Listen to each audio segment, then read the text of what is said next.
Bien, bienvenidos a esta segunda parte de monopolios y oligopolios. Habíamos dejado en que en competencia perfecta no había poder sobre precio, eran precios aceptantes, y ahora con el monopolio surge este nuevo poder de poner un precio por encima, porque si yo pongo caro no hay competencia, o lo compran o no lo compran, ¿sí?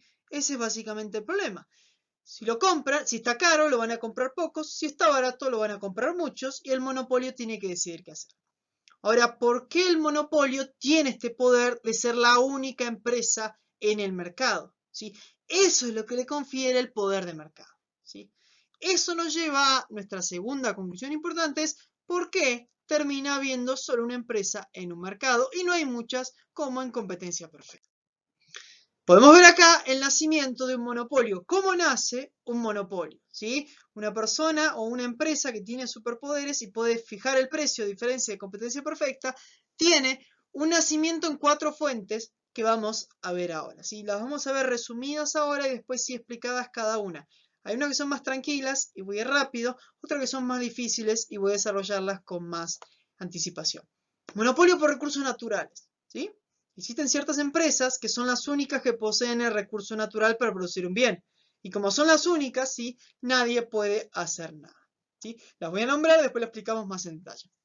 Superioridad tecnológica, por ahí no es los recursos naturales, sino la tecnología. Entonces, cuando otro quiere entrar a producir, está bloqueada porque no puede conseguir la tecnología para hacerlo. Hay monopolios llamados naturales. Existen ciertas circunstancias donde no es bueno que haya más de una empresa, sino que solo puede existir una empresa, llamado entonces los monopolios naturales. Por último están lo que se conoce como las barreras legales. A veces hay monopolios porque el Estado así lo quiere y prefiere que haya monopolios. ¿Sí?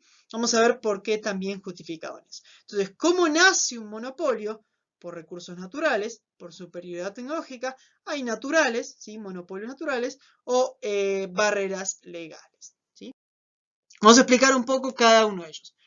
Monopolio por recursos naturales. ¿Sí? Una empresa posee el control sobre el único recurso o el recurso primordial para producir. El ejemplo que usa un libro es bastante bueno, es, por ejemplo, los diamantes resulta que no son tan escasos, ¿sí? Entonces uno diría, ¿y por qué son tan caros?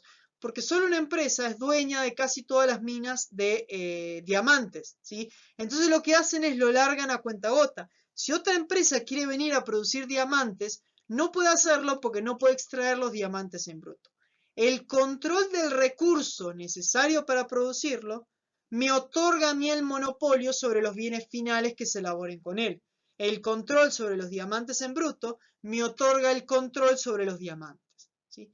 Así sobre cualquier cosa. ¿Sí? Si, por ejemplo, existe una bebida que se elabore con azúcar y solo una empresa posee todo el azúcar del mundo, ¿sí? Tiene el monopolio por el recurso natural. El segundo es similar, ¿sí? El monopolio por superioridad tecnológica. ¿Sí?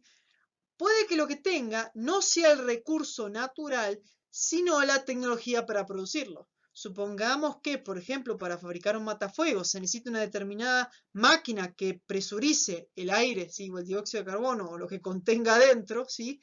Y de esa manera funcione el matafuego. Bueno, si yo soy el único dueño de esa tecnología para presurizar el aire, la espuma, el dióxido de carbono, el agua, lo que contenga dentro, yo voy a ser el único que pueda producir el bien. Si yo poseo la superioridad tecnológica sobre todos los demás, ¿sí? Me vuelvo el único productor de ese bien. ¿Sí? Entonces, estos son relativamente sencillos, es cuando la empresa controla el recurso o controla la tecnología, ¿sí? De tal manera que es superior a todo el resto. ¿Sí? También puede ser porque lo produce más barato y eso deja a todos los demás afuera. Estas son las ideas, ¿sí? De las dos más sencillas de cómo surge un monopolio. Hay otras dos que son un poco más complicadas y las vamos a ver por parte. ¿Sí? Monopolios por barrera legal. Hay ciertos bienes que el Estado dice que solo una persona lo puede producir. ¿Sí? Si el Estado ahora dice, miren, a partir de ahora los matafuegos, por un tema de seguridad, ¿sí? De que yo quiero tenerlos todos en una sola empresa para que sea fácil de controlar, ¿sí? Sea fácil de supervisar los matafuegos, el Estado puede decir, a partir de ahora solo la empresa fulano de tal está autorizada a fabricar matafuegos. Yo le concedo el monopolio a esa empresa para producir matafuegos. Y ni una otra empresa puede hacerlo. ¿Sí? En ese caso se convierte en un monopolio legal, ¿Por qué es un monopolio? Porque la ley, el Estado, dice que solo él es el único que puede producirlo, ¿sí? Los casos más típicos en realidad son los casos de patente, ¿sí? Si yo otorgo una patente a alguien, yo digo, a partir de ahora, esa persona es el dueño de eso, ¿sí? Y todo aquel que quiera hacer algo parecido le tiene que pagar a él, ¿sí? Es una patente, es una propiedad. El ejemplo típico son los medicamentos, ¿sí? Si yo elaboro un medicamento, ¿sí? Y lo patento, todo aquel que fabrique el medicamento por una determinada cantidad de años con los mismos fármacos que hice yo, ¿sí? Me tiene que pagar un porcentaje a mí. Yo tengo el monopolio temporal, ¿sí? De determinado medicamento. Eso después se baja, se cae y eso se vuelve libre para que todos lo puedan usar. Por eso existen los medicamentos con marca, ¿sí? Y el genérico a veces que ustedes consiguen que es más barato. Como ya la patente cayó, tienen la fórmula, pueden replicar el medicamento sin ponerle el nombre que tiene, ¿sí? Eso es, por ejemplo, un caso de monopolio legal. El Estado dice, a partir de ahora, como tal descubrió la cura contra una enfermedad o algo que ayuda a aliviar los dolores, todo aquel que fabrica algo parecido por 10 años, 20 años o los años que sea, le tiene que pagar un derecho a él, ¿sí? Por ejemplo, la patente también son los personajes, ¿sí? Si ustedes van a ver películas o todo lo demás, eso tiene una patente, ¿sí? Todo aquel que use el personaje tiene que pagarle al dueño original. El caso típico hace poco fue con la película de Spider-Man, ¿sí? Perdón que meta cosas así, pero por lo menos sí se pierden para tener un comentario al pasar. Spider-Man tenía los derechos Sony y lo quería usar malware, entonces tuvo que pagarle una comisión y llegar a un acuerdo. No es que se pueda usar el personaje así nomás. Eso, por ejemplo, es un monopolio legal del uso del personaje llamado Spider-Man, ¿sí? Y todo aquel que lo use le tiene que pagar un porcentaje a el estudio que posee los derechos sobre ese personaje. Esa es la idea de un monopolio legal. Es el Estado creando un monopolio en algún lugar, ¿sí? También lo puede hacer con empresas y puede decir, vos a partir de ahora sos el único productor de este bien. No me quiero retrasar tanto, así que seguimos. Por último, ¿sí? Estamos los monopolios naturales, ¿sí? De nuevo, ¿qué pasa con los monopolios naturales? Existen ciertas empresas, ¿sí? O ciertos bienes o servicios que tienen costos fijos tan grandes, ¿sí? O rendimientos a escala, si se le llama también una idea con eso, que solo conviene que exista una empresa, ¿sí? A veces la mejor manera es verlo con un ejemplo. Ustedes cuando van a tomar el tren, ¿sí? En realidad en la estación de tren pasan dos trenes, el que va y el que viene, ¿sí? O por ejemplo, si van a una cabecera como Constitución y Retiro, ahí salen muchos trenes, pero cada tren va a una zona distinta, ¿sí? Yo, por ejemplo, vivo en Quilmes, por Quilmes pasa una sola línea de tren, que es La Roca, ¿sí? Fíjense que ahí en realidad la línea de tren Roca es un monopolio, porque es la única que cubre el segmento que va para el sur, ¿sí? Realmente tienen los nombres de los militares que hicieron la campaña, Rosas, Roca, bueno, Sarmiento hizo una también hace mucho, entonces tienen los nombres de eso. Ahora, ¿por qué es monopolio el tren? Imagínense que por mi estación de Quilmes, ¿sí? Pasen muchos trenes, o sea, yo puedo agarrar y hay un tren, hay una segunda vía, hay una tercera vía y una cuarta vía, donde cada uno, sí, perdón, me olvidé puntero, donde cada uno pasa. Entonces yo puedo elegir, no, este está más barato que este, a ver cuál me subo, no, me subo a este. ¿Sí? Si la línea Roca está muy cara, me subo a la línea Pirulito, si no a la línea Menganito, y así. Fíjense que ahí la competencia no tiene mucho sentido, porque para operar, la empresa tiene un costo fijo muy alto, tiene que tender todas las vías, tiene que comprar todos los trenes, tiene que circular. Si ahí yo genero competencia, no es tan bueno para el negocio, probablemente 3 terminen quebrando y solo quede una con vida, ¿sí? Hay ciertos mercados donde la competencia no funciona, ¿sí? ¿Por qué? Porque tienen costos fijos tan altos que si hay muchas compitiendo, estamos superponiendo. ¿Para qué tener 4 líneas de vía que pasen por Quilmes? ¿Sí? Si con una sola alcanza, lo sumo que le ponga más vagones, pero solo una línea sea la que, o más frecuencia, pero solo una línea sea la que está operando. El otro caso típico es el agua. ¿Sí? Ustedes probablemente en su casa tengan un medidor. Ahora imagínense que también es un monopolio eso porque solo pasa un medidor por su casa, solo una empresa. Lo mismo con la luz, lo mismo con el gas. Ahora imagínense que haya más de una empresa y ustedes estén mirando, che, a ver cuánto me cobra AISA, cuánto me cobra fulanito, menganito y sultanito. No, este está más barato, tú, me engancho a ese. Imagínense que cada una de estas debería armar una tubería, ¿sí? Estaríamos cuadruplicando la cantidad de tuberías que hay y no tendría mucho sentido, ¿sí? De nuevo, por la competencia, quebraría y de nuevo quedaría solo una para suplir las necesidades. en este caso tampoco, ¿sí? Con los costos fijos tan altos, ¿sí? De poner la tubería, de el tratamiento de agua y todo lo demás, sería muy complicado que exista más de una empresa. Por eso lo recomendable es que exista una, perdón. Esa es la idea del monopolio natural. Por la naturaleza del bien, no es recomendable que exista más de una empresa. Las últimas sí, ustedes ven ahí un gran horno, ¿sí? Estos son unos altos hornos para producir acero. Fíjense en toda la inversión y todo el gigante que hay que hacer para poder producir acero, ¿sí? Imagínense que haya muchas empresas que tienen que hacer esto, cada una tendría que hacer uno de estos hornos, ¿sí? Cuando en realidad sería mucho más recomendable, mucho mejor que todo el acero se funda en un horno, ¿sí? Y sería más barato para producir. Por eso la idea de estas empresas es que tienen un costo fijo, ¿sí? ¿Cuál es el costo fijo? El costo que hay que poner, se produzca o no, ¿sí? Si yo me subo al tren o no, ¿sí? Por ejemplo, el Roca, las vías tienen que estar, el tren tiene que estar, me suba o no al tren.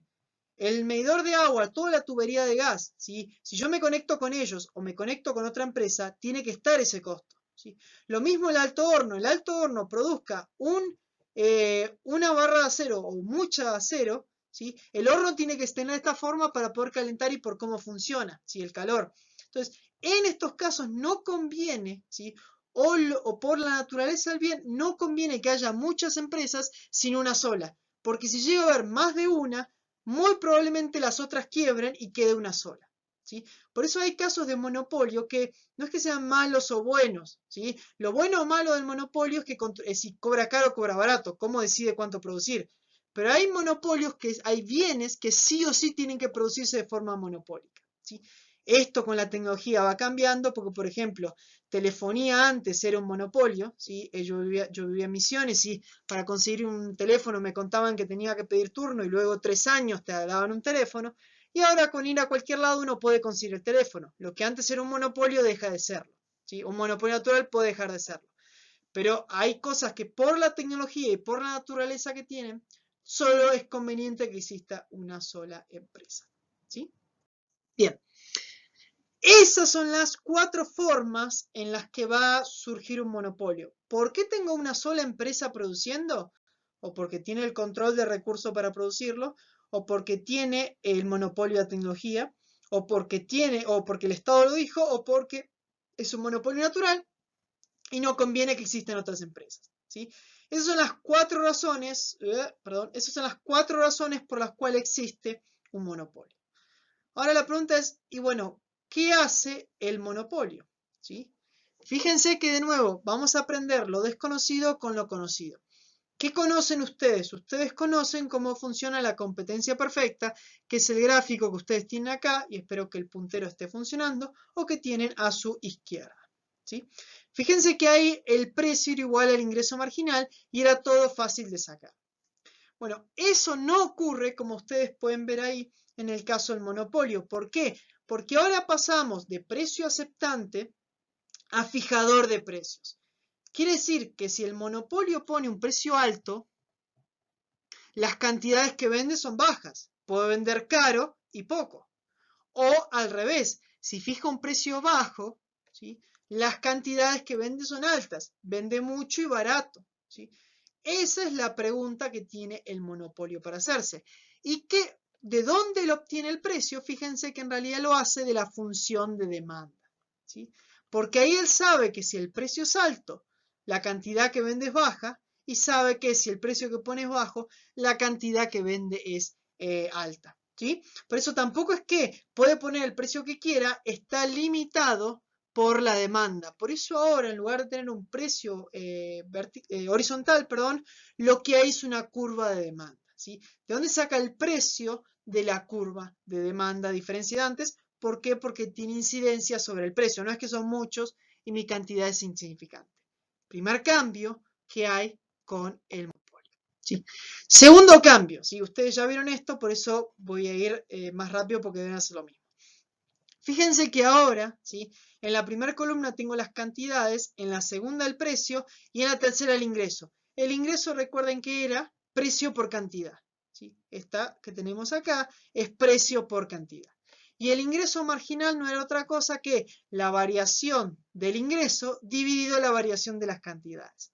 950 menos 0 dividido 1 menos 0. 1800 menos 250 dividido 2 menos 1. ¿Sí? Es el mismo que habían visto para competencia perfecta, por eso no me voy a meter. ¿Qué cambio? Sí es muy contundente. Fíjense que el precio ahora no es fijo. Por eso es fácil de diferenciar un mercado de competencia perfecta de un mercado de monopolio. Acá las cantidades sí importan y a medida que suben las cantidades, el precio debería bajar. ¿Sí? Fíjense que lo que tengo acá es que el ingreso marginal tampoco es constante como antes, sino que varía con respecto a lo que va pasando. ¿Sí? De hecho, si graficamos, es como una cara triste, ¿sí? O una sonrisa invertida. Lo que tenemos es que primero crece, ¿por qué? Porque yo estoy vendiendo más caro, si yo vendo muy caro el bien, nadie me compra, ¿sí? Fíjense que cuando yo voy haciendo que más gente me compre, lo voy haciendo más barato, ¿sí? Entonces, más barato, lo hago más barato, lo hago más barato, lo hago más barato, estoy ganando más porque vendo mucho más, ¿sí? En todo este primer tramo, lo vendo más barato al bien, ¿sí? Por eso suben mis cantidades y voy ganando plata. Hasta que llega un punto que lo estoy vendiendo tan barato que ya no mucha más gente me lo compra. Y lo que estoy haciendo es, gano plata, pero gano menos plata. ¿Sí? Gano menos plata que antes, menos plata que antes, menos plata que antes, menos plata que antes. ¿Sí? Ese es el ingreso total, ¿sí? El ingreso, representado en la curva. Yo, vendiendo más barato, vender muy caro el bien nunca es recomendable porque nadie me lo compra. Entonces lo empiezo a vender un poco más barato para poder ganar más. El gráfico que sigue es, voy a graficar el ingreso marginal. Fíjense que primero es muy alto, la primera unidad, como no vendía nada de vender una, ganó mucho. Pero con el paso del tiempo va decayendo. ¿Sí? Por eso se dice que el ingreso marginal acá tampoco es una recta como antes, sino que es una curva, sería, no está al revés la cámara, nunca lo voy a sacar, ¿sí, no? No, así, bueno, no importa, nunca lo voy a hacer. Es una curva decreciente. ¿Sí? Entonces, estas son las dos. El precio que vimos antes lo obtengo de la demanda. Si vendo caro, vendo barato. El ingreso marginal lo obtengo de esto. Yo cuando empiezo a vender más barato, gano más al principio y luego no. ¿Sí? Entonces eso me da la curva de ingreso marginal que ustedes pueden ver ahí. Es la que está representada en el gráfico que tenemos con estos valores.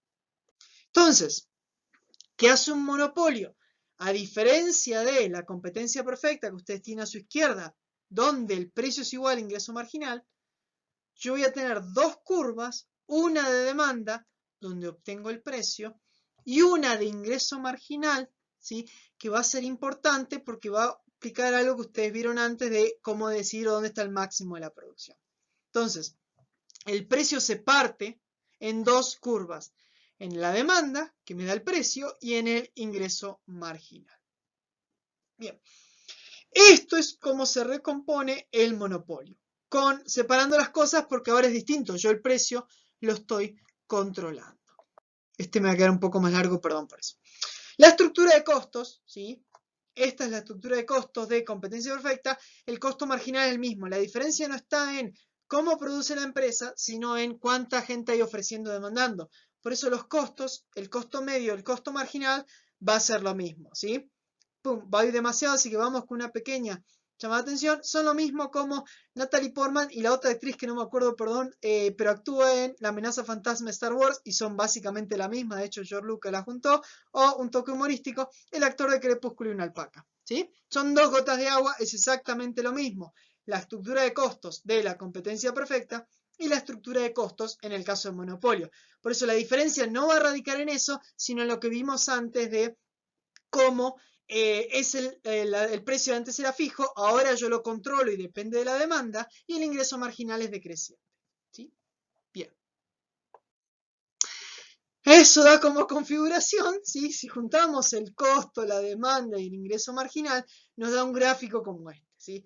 No es tan lindo como el que ustedes vieron en competencia perfecta, pero no se preocupen, el razonamiento es básicamente el mismo. ¿Sí? Solo tiene un par de cosas especiales para verlo, vamos a ver por parte, no se pongan preocupados por eso, pero ahí está todo lo que tengo que tener. ¿Sí? Bien, no se asusten, ¿sí? Tengan en cuenta que lo vamos a hacer despacio. Si es necesario, vuelvan atrás, véanlo 5.000 veces, no hay ningún problema. Yo no tengo problema que ustedes rebobinen y decirlo 5.000 veces. No, mi grabación no se va a cansar, prometo eso, ¿sí? Acá yo dividí las dos cosas, ¿sí? ¿Por qué? Vean que lo naranja junté el costo marginal con el ingreso marginal, ¿sí? Estos antes estaban todos juntos, los voy a separar, después los voy a juntar, solo es por motivos pedagógicos. Y junto las que eran azul y celeste, el costo medio con la demanda. ¿Por qué? Porque ustedes ya saben que el beneficio máximo se obtiene donde el costo marginal se cruza con el ingreso marginal. Esta idea que la gente toma su decisión en el margen hace que donde se crucen ambos, que lo acabo de marcar, sea el punto de producción, ¿sí? Ojo, que se produzca ahí no significa que esté ganando, que esté perdiendo plata. Significa que los beneficios que obtiene son lo máximo. O está ganando lo máximo posible o está perdiendo lo mínimo, está perdiendo lo menos posible. No significa que esté ganando o esté perdiendo plata. Significa que ese punto, sea cual sea el caso, es el mejor. Por eso siempre lo primero que hay que hacer, tanto antes en competencia perfecta como acá, es ver la intersección del costo marginal con el ingreso marginal. Y eso nos da como resultado que en este punto se va a producir. Una vez que yo ya sé eso, ¿qué tengo que hacer? La demanda es el precio que yo estoy cobrando. Y el punto del costo medio es el costo promedio que yo estoy obteniendo, ¿sí? Sigue el mismo razonamiento de competencia perfecta. Si el precio está por encima del costo medio en ese punto, lo que yo obtengo son ganancias representadas en el cuadrito azul o violeta que ustedes tienen ahí. De nuevo, primero veo dónde produzco o dónde es el mejor punto de producción, costo marginal igual a ingreso marginal, y luego sí lo que hago es ver qué pasa con los beneficios. Y para eso comparo la demanda con el costo medio. ¿Sí? Son como dos pasos. Veo cuál sería el mejor punto y comparo la demanda versus el costo medio para ver si tengo beneficios o pérdidas. Si el precio está por encima del costo medio, tengo ganancias. Todo junto, ¿cómo sería? Volvemos a este gráfico que era medio feo, pero ya sabemos qué hacer. Busquemos los rojos y naranjas. Yo sé que produzco acá, ¿sí? Donde el costo marginal se cruza con el ingreso marginal, donde la curva naranja se cruza con la curva roja, ¿sí? Y ahora, dentro de esta área, si yo ya sé que las cantidades son estas, no me muevo de acá, comparo la azul contra la celeste. Comparo la demanda para ver el precio contra el costo medio, ¿sí? Entonces ahí me da que obtengo ganancias, ¿sí? De nuevo, estos dos son exactamente los mismos gráficos, pero todos juntos para que se pueda obtener mejor. De nuevo, esto repito porque es importante. Costo marginal igual a ingreso marginal, punto de producción. Beneficio demanda igual a costo, donde la demanda versus el costo medio los comparo para ver si hay ganancias. Por ejemplo, acá tenemos un caso de monopolio con ganancias. Vamos a otro caso, ¿sí? De nuevo, donde produzco es donde el ingreso marginal se corta con el costo marginal. Veo, y fíjense que acá tengo el cuadro violeta, pero los costos medios están por encima del precio de la demanda. Eso quiere decir que lo que yo estoy obteniendo, este rectángulo, es una pérdida, ¿sí? Entonces yo estoy perdiendo plata. Puede haber monopolios que pierdan plata. Juntamos todo. Sabemos que el punto de producción es donde se corta la roja con la naranja, el costo marginal con el ingreso marginal. Buscamos y marcamos ahí el costo medio versus la demanda. ¿Sí? Perdón, este me va a quedar un poco largo. Tengan paciencia nomás. Esto entonces ahora es la pérdida que obtiene el monopolio. Siempre hay que buscar sobre esta banda que sabemos que la cantidad óptima está acá, ¿sí? Y de nuevo, acá hay pérdida, ¿sí? ¿Qué quiere decir eso? Bueno, que básicamente se está perdiendo plata al producir. Puede haber un monopolio que obtenga pérdidas, ¿sí? Tranquilamente. O en este último caso, ¿sí? Fíjense que donde se cruza con el costo marginal lo tengo balanceado. Por lo tanto, no hay ganancias ni pérdidas. Podría también un beneficio nulo.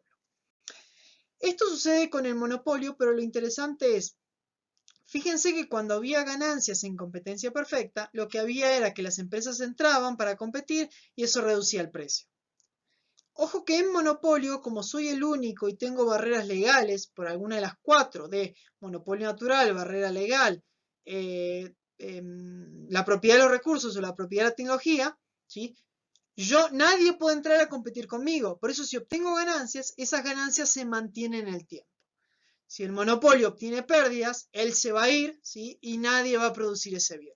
Más adelante vamos a ver bienes públicos, que son bienes que aún ni un monopolio los produciría en contexto de competencia común, ¿sí? Y si obtiene ni ganancia ni pérdida, puede quedarse, puede salir, depende cómo sea la situación. La diferencia entonces con competencia perfecta es que acá no hay largo plazo, no hay entrada y salida de empresas, porque no hay libertad de entrar y salir. Hay una sola y ya está. Bueno, de salir sí, no hay libertad de entrar. Hay una sola empresa y ahí se terminó, ¿sí? Bien, eso es cómo funciona. De nuevo, véanlo varias veces, ir y volver, no tengo problema, mi grabación va a repetirlo las veces que sea necesario, ¿sí? Y si no, ¿sí? Lo pueden preguntar a cada uno de sus profesores o en los comentarios y vemos de cómo resolverlo. Último, ¿qué poder especial también tiene el monopolio? Lo que se conoce como la discriminación de precios. Me voy a ir unos 10 minutos, perdón por eso. Este video va a ser un poquito más largo. En competencia perfecta, ustedes vieron que hay un precio único. Sin embargo, en monopolios lo que se puede hacer es discriminar los precios. ¿Qué quiere decir por eso? Que no haya un precio único, sino que haya múltiples precios. Ahora vamos a especificar un poco. ¿Cómo? Va a haber uno que se va a llamar perfecta, un tipo de discriminación por características y un tipo de discriminaciones por paquetes. Estos tienen otro nombre que son primera, segunda y tercera tipo de discriminación, pero vamos a dejarlo con estos para que sea más fácil de entender. ¿Qué quiere decir discriminación? O sea, yo puedo cobrar precios distintos, ¿sí? Viene una persona, le cobro un precio, viene otra persona, le cobro otro precio. Ahora, ¿en base a qué cobro un precio a una persona y un precio a otra persona? Ahí vienen los 3 tipos de discriminación, la perfecta, la por características y la por paquetes, ¿sí? Entonces yo cobro precios distintos a personas. ¿En base a qué le cobro el precio? A estas 3 cosas que vamos a ver ahora. Primer caso es la perfecta, ¿sí? Si no lo jugaron, prueben de buscar y googlear Akinator, ¿sí? Como está ahí, creo que se pronuncia así, creo que lo escribí bien. Básicamente es un juego donde uno piensa una palabra, ¿sí? Y él te la puede adivinar. Entonces, ahora nuestro vendedor es Akinator y conoce a las personas y es capaz de leerle la mente, ¿sí? Pruébenlo, si no lo probaron, por lo menos de esta clase, si no se entendió nada, se llevan un lindo juego para poder desafiar y van a ver que es muy difícil de ganarle, ¿sí? Entra el primer cliente, ¿sí? ¿Qué hace entonces? Akinator usa sus poderes y ve y dice, este tipo por el bien me paga 30 pesos. Fíjense que está habilitada la discriminación de precios y cobrar a cada uno un precio distinto. Como yo puedo saber cuánto él está dispuesto a pagar por el bien, le cobro lo que está dispuesto a pagar. Le cobro a esta persona 30 pesos, ¿sí? Se va y viene otra, ¿sí? Akinator vuelve a usar sus poderes y lee que en la mente dice 50. ¿Sí? Fíjense que ahí estoy marcándolo sobre la curva de demanda para que lo puedan ver. Entonces yo como sé que él está dispuesto a pagar 50, no le voy a cobrar 30 como el otro, ¿sí? Sino que le voy a cobrar y decir cuánto es 50, ¿sí? Como sé perfectamente cuánto valora el bien, puedo cobrarle lo que él está dispuesto a pagar. Viene una tercera persona, Akinator usa sus poderes y lee 90. ¿Cuánto le cobro? Le cobro 90, ¿sí?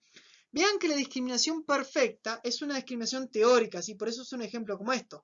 Si podríamos leer y saber cuánto está dispuesto a pagar la gente por ese bien, le podríamos cobrar a cada uno lo que está dispuesto a pagar, ¿sí? Viene uno y dice 2.000, bueno, 2.000 te cobro por el bien, ¿sí? Estaría perfectamente habilitado porque él es un monopolio, ¿sí? Y puede tranquilamente venderle o no al precio que dice. Y total, el consumidor está dispuesto a pagar eso. Este, de nuevo, es un caso que suele ser teórico, ¿sí? Porque es casi imposible saber cuánto está dispuesto a pagar una persona. Tiene incentivos a mentirme y decirme, no, te pago 2 pesos, ¿sí? Para que yo no le cobre tanto. Esto solo es posible a nivel teórico si tuviéramos la capacidad de leer las mentes o de saber exactamente cuánto la persona valora o quiere o está dispuesta a pagar por ese bien, ¿sí? Eso es la discriminación perfecta. A cada uno le cobro lo que está dispuesto a pagar por el bien. Esta, como es teórica, hay casos reales. La segunda es en base a características, ¿sí? Yo puede que no pueda leer la mente de las personas, pero sí puedo saber que bajo determinadas características está dispuesta a pagar más o está dispuesta a pagar menos. El ejemplo típico es, ustedes no sé si van a bailar o todo, no sé si estando esto, pero por ejemplo es muy típico cuando van a bailar encontrar el cartel que dice damas gratis, ¿sí? Fíjense acá, yo estoy discriminando precios. Hombres pagan una X cantidad y las mujeres pagan una Y cantidad, que en este caso es 0. ¿Por qué pasa eso? Porque la mujer, el hombre, si sabe que van a ir muchas mujeres, como es gratis, va a ir. La mujer, si sabe que van a ir muchos hombres, va a estar mucho tiempo que no me está hinchando, no quiere. Entonces el incentivo es, a las mujeres las hago entrar gratis, ¿sí? Y eso hace que más hombres quieran ir y estén dispuestos a pagar más por eso, ¿sí? Esta es la idea, que por alguna característica que yo veo o puedo comprobar, le cobro distinto, ¿sí? Si es hombre le cobro X, si es mujer le cobro Y, ¿sí?